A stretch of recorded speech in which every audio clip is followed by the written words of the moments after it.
English language service. Hello and a warm welcome from Madrid. I'm Alison Hughes. Our studio manager tonight is Miguel Ángel León. Radio Exterior de España. Catalan Regional Chief Minister Artur Mas has announced that the planned November 9 referendum on self-rule for Catalonia will not be held and will instead be replaced by an unofficial vote on the issue.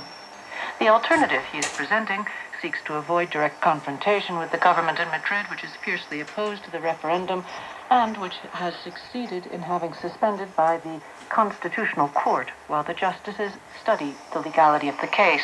Artur Mas called the Spanish state a real and powerful adversary because, quote, it is denying us the possibility of voting and of being consulted as a nation. The alternative he is proposing would have no legal implications. He told the press conference this morning what it would consist of. The government of Catalonia maintains the goal of holding the consultation on November 9th of this year. What does that mean? It means there will be polling station ballots and ballot boxes.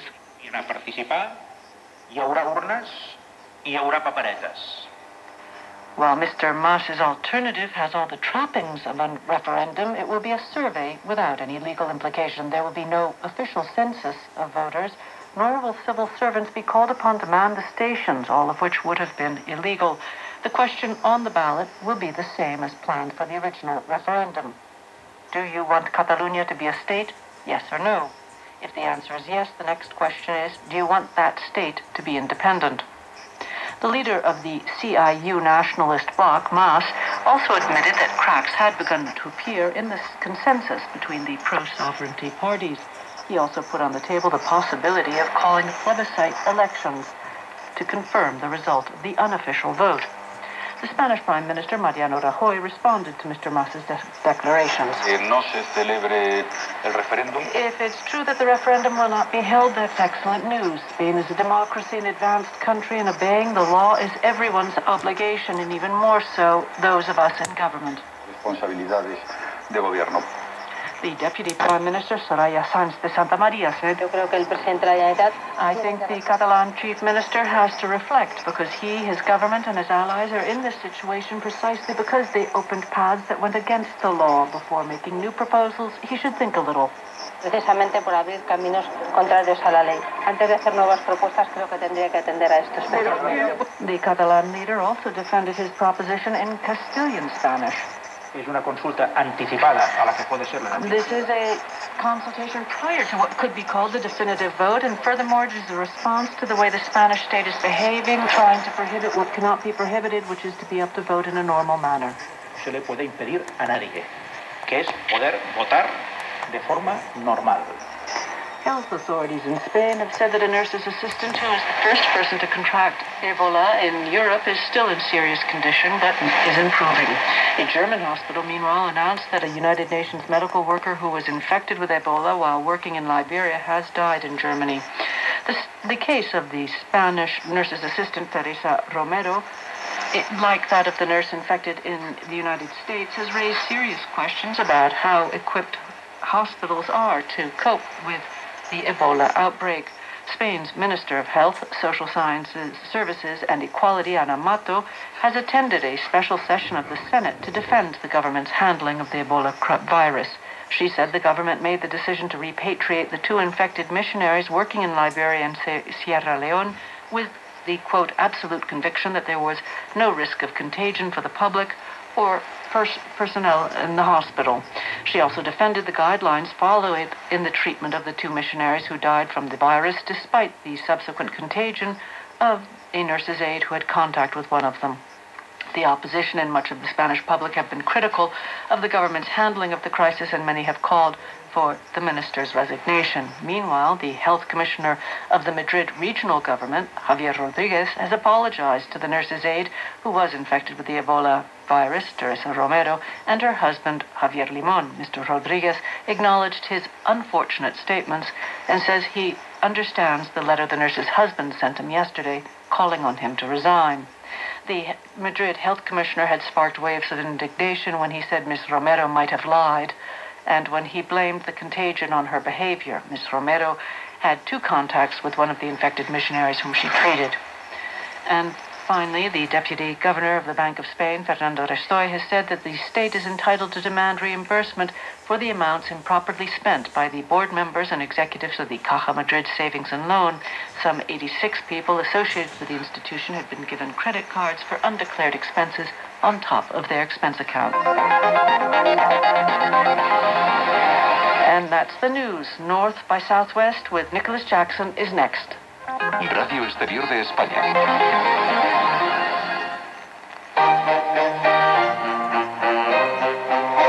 North by Southwest.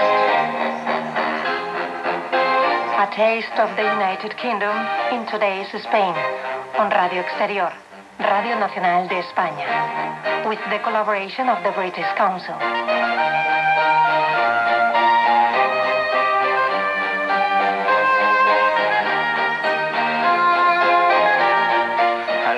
To another edition of North by Southwest, where we bring you the best of culture in Spain. This is Nicholas Jackson. With us controlling the sound is José Ramón Gómez España. In today's programme, we speak to British poet Roger McGough, who recently attended Hay Festival Segovia as a guest of the British Council. Hay Festival Segovia is an annual literary festival, now in its 9th edition, which features conversations, debates, concerts and art exhibitions in different venues around Segovia, a World Heritage Site. Award-winning poet, playwright, broadcaster and children's author, Roger McGough was born in Liverpool, a city with which he's maintained a lifelong relationship. He was a member of the music and poetry group The Scaffold between 1963 and 1973 and made his name as one of the so-called Liverpool poets, together with Adrian Henry and Brian Patton. Roger McGough has twice won the Signal Poetry Award and is the author of a number of plays. He's written for and presented programmes on BBC Radio, including Poetry Please and Home Truths. His film work includes Kurt Mungo, BP and Me, for which he won a BAFTA award, and he won the Royal Television Society Award for his science programme, The Elements. His collected poems, bringing together over 40 years of work, was published in 2003, and his live poetry album, Lively, is available on CD. We'll be hearing a few excerpts from that CD later in the programme. He was awarded a British OBE for services to poetry in 1997 and more recently a CBE, and was recently honoured with the Freedom of the English City of Liverpool. Roger McGough's autobiography, Said and Done, was published in 2005. His latest adult poetry collection, It Never Rains, is to be published by Penguin this November. I started by asking Roger McGough how a contemporary poet spends his time. A typical year, for instance, would include, hopefully, some literary festivals, a big feature now, what we do, and a lot of writers, for which I'm very grateful, from Hay festivals, and I travel a lot abroad, great, thanks to the British Council, thanks to the Hay Festival, great. I've always been a great friend of those. I always remember years ago, one of my funniest things, with the Liverpool poets, we went to Germany on tour, and they went to Cologne, and remember the office in Cologne had said to Aachen and Munich, the Liverpool poets are coming, we'll make some posters, please, in the newspapers and so forth. So when we arrived on our first date at Aachen, and all the newspapers announced the arrival of the little poor poets. That's great. So all over Germany, people were giving us money. It was really nice. So that's been a great thing. So the part of my year would love, to go. There's something involving going abroad. And this year, in Mantova and Dubai festivals and so forth. Most of it, though, is bread and butter stuff, and this will be doing theatre readings because you don't get much money from publishing poetry, as you know. Do you know the average writer in England? The average income per year is £8,000 to £12,000. Quite low. So you don't get much from the publishing, but from performing, get paid as a theatre evening. Also, I do Poetry Please and occasional voiceovers. But my day-to-day is generally involving sitting down, trying to write. Is poetry a dying art, or is it still popular amongst younger people? What I've noticed over the past few years is there's a great number of young people now doing poetry. I mean, there's poets like Kate Tempest, who's nearly won the Mercury Prize and very well thought of, who was in her 20s. I'm often doing readings. I was at the Latitude Festival the other week. One of the poets headlining there, for which I stayed in one of those Airstream caravans, big silver one. My wife, that's great. I was swanning around in this Airstream caravan for a fortnight, and my my kids were there as well, but they were camping out in the woods. But that was like 4 days of poets, young poets. And I say young because Fabius Pip, he's quite a well-known poet, with a big following. Lots of names that were not common names at all yet, but with a huge following. Putting in a tent, packed out 12 hours, 14 hours a day.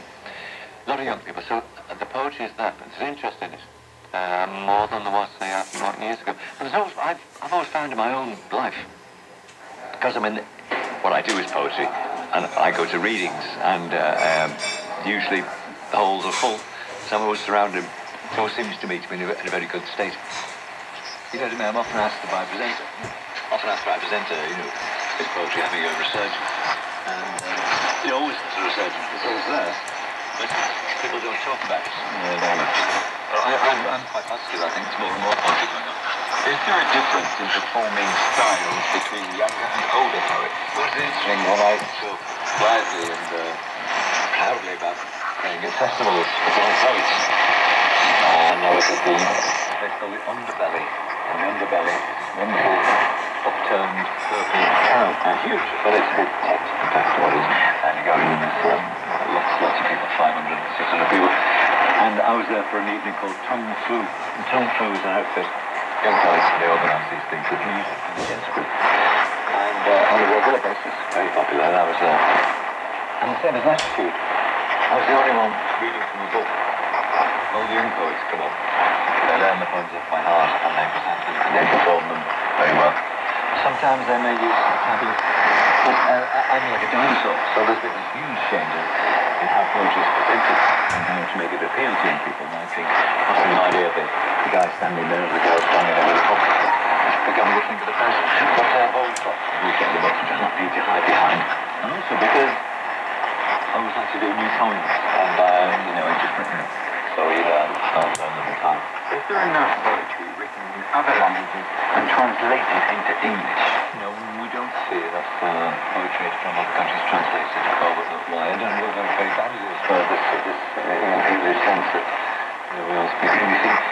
That's right. I went to the festival and meeting Italian poets, and their poems are translated into Italian. I didn't know their best poets were on the same in Spain, wherever I go. I feel very English about it, and I speak good both French, and that's where the size of it.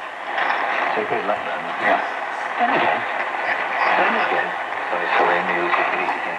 As we've heard, Roger McGough presents the programme Poetry Please on BBC Radio 4. How important is radio to him as a listener? Radio has always been first and foremost important in my life, more than television, I think, really. Just intimacy of the spoken word and listening to the talking or listening to a play on the radio. I think your imagination is filling the gaps, it's filling the visuals. And I like that. And also the rhythms of it are very reassuring and more informative. So radio has always been part of my life. Another generation, you see, but when I was born during the war, there was television. So I was in my teens really to had a television, black and white television. So I was brought up on the oral tradition, and that's continued throughout my life. To what extent is the future of radio under threat with other media? I don't think radio will disappear, because even from my, I have four children, two in the 40s and two in their 20s. And the young ones, I wouldn't say they listen to the young ones particularly a lot of radio yet, but they're always listening to things. They're listening to tapes and music, of course, and the older they get, they start getting 26-year-olds listen to on Radio 4 now, Radio 6. And so some of it's music, but also the words and languages are part of it. And they listen to Glaze and they play back and play down, they scream things and so on and so on. And I think it's just part of what they do. I think it would be wrong to think they want visuals, they want screens and games and stuff and so on. I think it's just part of growing up, I think. I'd like to think, but they've got my idea in the ear. What's the typical profile of listeners to Roger McGough's BBC Radio 4 programme Poetry Please? I must say with Radio 4 that most people who listen to it tend to be women, and you tend to be of a certain age. So there's no doubt about it. And what we're always trying to do as myself as a presenter and the producers is trying to appeal to a younger audience and try and make it, you know, more cool. What can you do? But we do include sometimes we take on music like the John Cooper Clarke, or it's Survivor Landing, and it's just steady going on. You're never going to get young kids. In my own life as a writer, I write penguin books and adult. I also, next year, will be 2 children's books. So they're up to the whole generation. I'm not that age now where, you know, I get people coming up with sign a book. I won't let my age on that. She's your grandmother now, your child, grandchild, you read my books, my first books. So I think it's an ongoing thing, and I think those young people listen to radio, listen to books, and we'll go on doing it.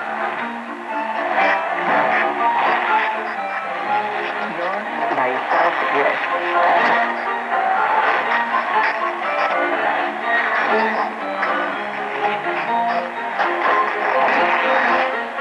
You're listening to North by Southwest on Radio Exterior, Radio Nacional de España. We were talking to Roger McGough.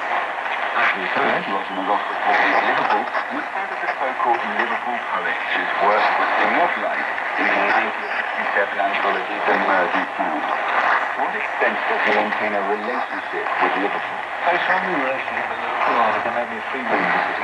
Which is very nice. I go to any shop, not myself or anything. I can go in pubs, parties, girls. No, music is my sheep across the Paris. And I work very much closely with the local playhouse Everyman.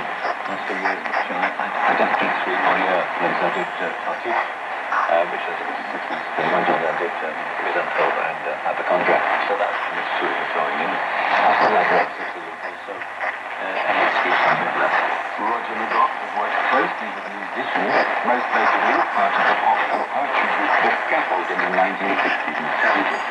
Did he keep up with developments in the music world? No, I don't.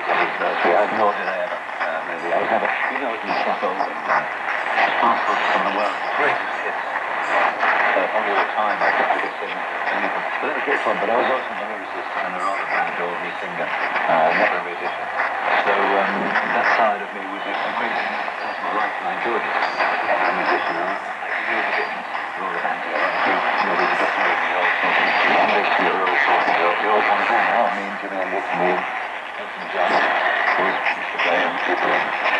And then they all were talking, oh, it's not there's someone picking an instrument. Pick an instrument, and they are united.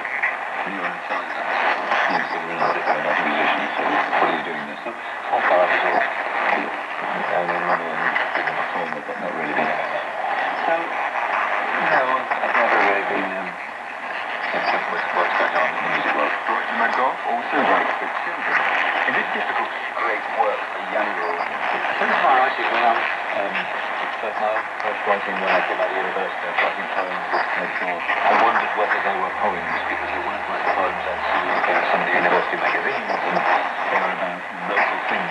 When I went to teach at a high school in Liverpool, I was given Algrave's Golden Treasury, that's the textbook, and the kids just didn't respond, so I started giving them my own poems. My own poems are about football, Chinese, this and another. And they listened, they listened. That's when I realised, well, the hammer poem, but there's a difference to the audience there. And what I saw was audience was just speaking to people in my family. You know, where my side, my mum was down and so on, they would enjoy those sort of poems. And I thought, that's something later on, so I think, obviously I write a child's poem or an adult poem, I just write a poem. A lot of poems. I write the poem, I put it in a just for children. I don't think it's going to I just get my attention to small children, so I don't like my children. Occasionally, with elementary and elementary, I thought of spending James mixed with elevator, which a costume and elevator and an escalator and an alligator. And so I have to look for their drawings later. Once you got that idea, I think, well, I do another one. So you then step out of the children's, starting a children's book, obviously. It's a nice offset that's the trend. As you imagine, the older you get, the more allergies and the more leftovers that goes down. And you get a bigger dark patch and very depressive. So somebody writing about it. Yeah. And I'm very piloting. That's something that can be fun and released. A little mention of facet of Roger McGough's career is his illustration of his own. Well, it's been using, I always illustrate my books. I do more and more of that. I always did, really. And I used to take my kids' books into fucking and show them names and visual illustrations, and they go, hey, they say, yes, maybe it's for publishers. Who should be illustrated? Yeah. And they get proper illustrators. I like it because I know about illustration. I'm sort of Spike Milligan, you know, like it's a sort of nice things, but I do enjoy it. And I've got a new book coming out that there's not habit called It Never Ends. That comes out in November. And this is short poems, photographs with the cartoons and surrealist illustration. I enjoy it. After such a long and distinguished career as a poet, playwright, broadcaster, and children's author, does Roger McGough have any regret? No. Think too much about what I haven't done and what I should have been doing. Look back and why didn't I do this, why did I follow that? I enjoyed writing lyrics to musicals when I was involved in The Wind and the Willows in America, actually, to Broadway. I enjoyed that experience. I think I'm quite good at that. Never been with, there's not in the UK, talking about lyrics for rock and music like that. But it does. No, it happens. That was great. I enjoy that. So I'm always doing music things, and I watch other people singing, lots of good writers, making a lot of money doing things. One of them comes to books and don't make choices sometimes. And I'm curious about function, I think. That's why I find like Adrian Nicholas, Adrian Mitchell, very strong central voice. Conscious about what poetry is to do, and you can get so entangled with commercialism and so on.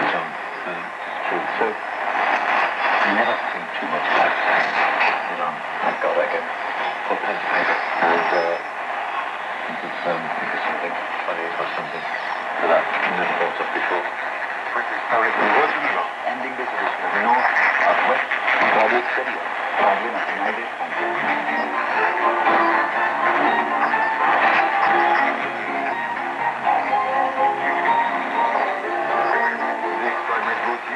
With the British Council, the United Kingdom's official organisation for cultural relations and educational opportunities, working in 110 countries around the world. Find out more about their cultural program in Spain at www.britishcouncil.uk. We're back soon with more on culture from Spain, but for now it's goodbye from our house technician José Ramón Gómez España and from me, Nicholas Jackson. We leave you with 40 Love, Missing Soft and Oxygen, Free Reading by Roger McGough from his own words. We'll be back here with the time tradition of the horse.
With your last gasp, you will lie.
I think both of my companions here would say it's a little bit like dedicating the program to water, which is the whole central, in light of maybe inspired, revolutionary, potentially limitless books are never just books.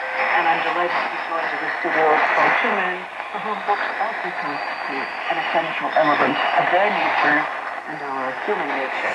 Michael McCann is a freelance writer and co-founder of Desperate Literature, an independent multilingual bookstore in Madrid featuring new and used books in Spanish, English, and French. And Antonio Diaz is the co-founder of Diaz Icon, an independent publishing company for small press. Michael, Antonio, welcome. Nice to be here. Thank you. Well, I think we should just start, because this is the beginning of what I hope will be a long relationship, with introduction. Michael, why don't you start talking a little bit about the history of Desperate Literature? Yeah, we just started in May. I guess we kind of officially opened in August. And Desperate Literature is a collaborative project between three people, Radio Exterior and myself and Craig Walker. And I hope, Victoria and Craig will come in here and tell their side of the story as well. Desperate Literature is actually a bookstore that's taken over a bookstore that's existed in Madrid for what we think about 15 years. It was founded as all sort of these sort of been told by neighbors and by clients, but It was a famous bookstore. Was it bookstore? We hear that it was started as the International Bookshop. That's right. By a British woman. And it was taken over by an American woman named Jenny, who also called it the International Bookshop. And then it became Petra. So we've gone through several different iterations and others. And Corey had a friend who was actually singing at the Opera House, which is just on the street, near the Coffee Opera. And he met the owner of Petra, who was interested in moving along and passing over the ownership of someone else. And the three of us thought that we would give it a go and do it. Corey has two bookstores in Brooklyn, Human Life and Book Nation. And Craig has a very, very famous bookstore in Santorini in Greece called The Lancet, which just celebrated its 10-year anniversary. And so you decided on the truth. Humble Money, the street is one of my favorite streets in Madrid, from the curve and the rising hill to get to Desperate Literature. Yeah, it's like kind of a secret passage between opera and Representative in a way. Tree lines, 19th century buildings, it's lovely. The three of you, I imagine you're all Americans, have a sense of language. So where did you get the name Desperate Literature? The name actually comes from a novel by Roberto Bolaño. And I think maybe I won't say which novel it is in case people want to go looking for it. But for the three of us, Roberto Bolaño gives many Americans an introduction to the huge world of Spanish literature in Spanish, also in Latin America and independent France. So it seemed appropriate to take the name from this entry point into this world of literature, which just keeps growing and growing. Roberto Bolaño, the Chilean first poet and then novelist and essayist, like in Spain, and lived in the convent of Barcelona until his death at the age of 54, with wife and children, and he published I don't know what that because I think he has a collection is called, or Llamadas Telefónicas, but a series of collections of short stories in Spanish, and he certainly helped reinvent Latin American literature after the boom of the 60s. Especially for English speakers, I think, with, Spanish literature, the literature in Spanish sort of ended with the boom, and so this was a sort of a wake-up call to, a whole world of writers and poets that just now starting to translate, where, there's some sort of lineage people that are inventing their own literature and things like that. So I think, and now this is open up to Javier Maria, Enrique Villamosco, a whole other sort of canon of writer. And the other two that you mentioned are both Spaniards. It is exciting. So the listeners may look for desperate literature in one of Bolaño's works. What does it refer to? What is desperate literature? What do you feel it is, apart from the reference to a beloved author? I think, I mean, I would probably, each of us, probably have different answers. That could be interesting to hear that is. But, I think of literature when you're sort of desperate in that in literature you can find meaning in a sort of sometimes seemingly meaningless and so it must be a huge desperation. Or your poor desperation. Or you can look, how other people have sort of taken this desperation expression away feeling of writing. What kind of books do you sell? We sell all kinds of books. Our focus is youth books, although we do have some. We have some new books basically so we can have some of our favorite in translation. But we sell poetry, we sell books about travel, essays, we're also about noir, And it's selling them in the three languages? Yeah, we sell them primarily in English, Spanish, and French. We also have books in Italian and German, and very few in Russian and Catalan and Hebrew. But the main three are Spanish, French, and English. Now, did you or your partner Corey or Craig have any prior relationships in Madrid?